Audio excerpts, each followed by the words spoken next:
Ang fact-finding team sa panagbangi sa Mamasapano, Maguindanao gisugdan na ang investigasyon pinaagi sa pag-interview sa mga survivors.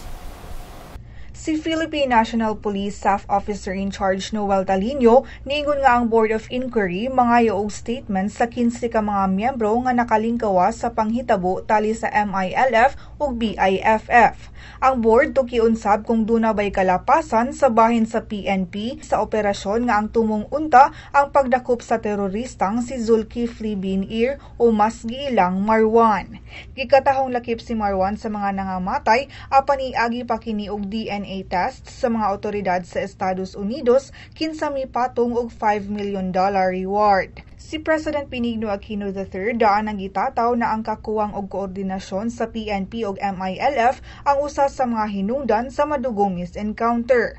Si PNP spokesperson Generoso Kervo Jr. niingon nga si Interior Secretary Manuel Rojas wala mihatag og timeline sa Board of Inquiry apan gipaninguhaan nga mogawas dayon ang resulta sa investigasyon.